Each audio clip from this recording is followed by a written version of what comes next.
मीरा, मी लेख मानलंय का तुला?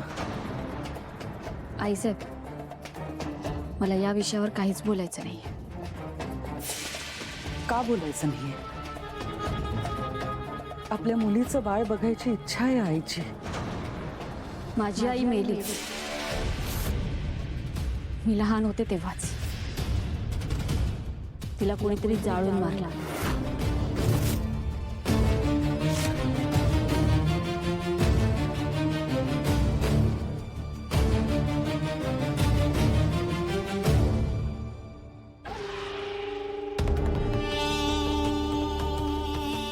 की हट्टी असशील तू असं वाटलं नव्हतं मला. माझा हट्ट अजून तुम्हाला बघायचंय. मीरा, आम्ही रामपुरे आहोत, विसरू नकोस.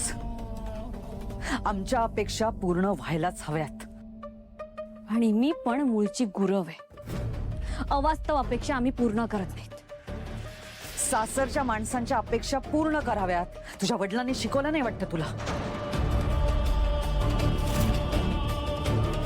सासरच्या लोकांचं खरं रूप कसं शोधायचं हे शिकवलंय त्यांनी. मीरा,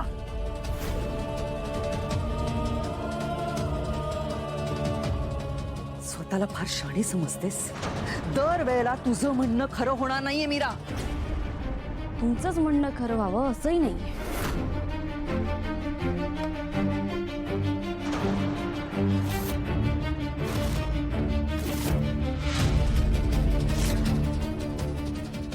स्वतःची पायरी विसरू नकोस मीरा.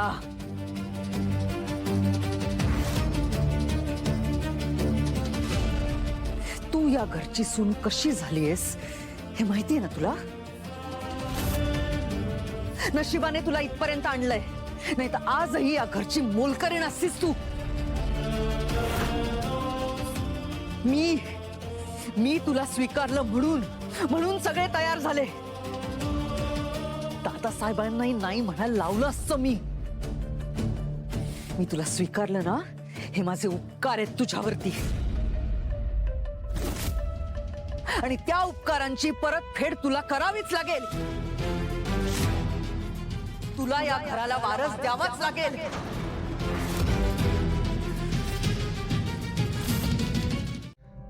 पण काय हरकत आहे असं काही झालं तर? घरात सगळ्यांनाच आनंद होईल ना. बाबा, मला असं वाटतं की आपण मीराला जरा वेळ द्यायला हवा. ऑफकोर्स. एकदा का तिला क्लॅरिटी मिळाली की आम्हा दोघांना याविषयी बोलायला, कसलाही निर्णय घ्यायला सोपं जाईल. मीरा आता कितीही नाही म्हणत असली तरी मंजिरी समजावेल तिला. तिच्याशी व्यवस्थित बोलेल, आई व्हायला तिला तयार करेल ती.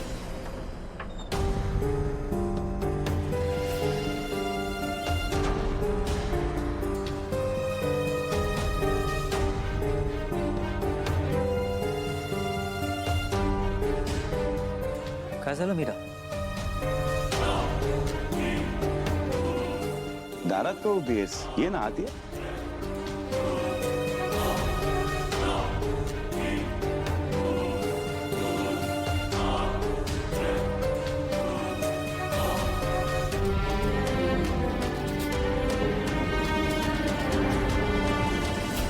दादासाहेब, मला तुम्हाला काहीतरी सांगायचंय. बोल ना.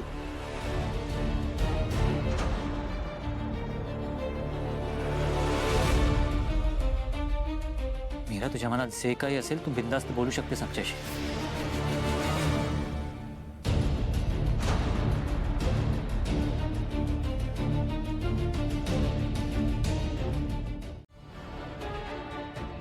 तू खाल्लेस का काही सकाळपासून? अनन्या, पाणी. अरे अथर्व, पाणी प्यायलंय मी.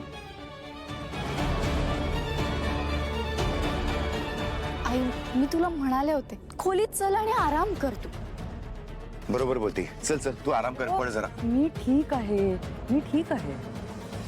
मीरा, तू सांगितलंस का सगळ्यांना?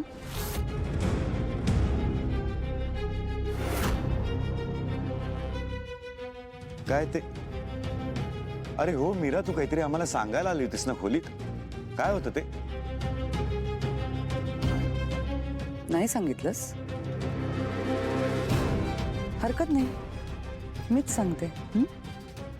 अहो काही नाही, उद्या पूजा आहे ना, तर सगळ्यांनी लवकर तयार व्हा. हा निरोप पाठवला होता मी. आई पूजा होत राहील. मला सांग, तुला अजूनही चक्कर येते का? नाही अथर्व, मी तरी डॉक्टरांना बोलवतो. तुझा बीपी शुगर वगैरे चेक करता येईल आपल्याला. अरे हो, सांगणार होतीस ना तू. मग काय झालं? घाबरलीस का? सत्य कोणाला घाबरत नसतं. जीभ खूप चालते ग तुझी. माझं सत्य कळलं म्हणून बाळ नको म्हणतेस ना? मग हे घाबरणं नाही तर काय? पण मीरा, तू मला हवं तेच करतेस. मी तुझ्या आईला जसं जाळून मारलं तसंच तुलाही मारेन.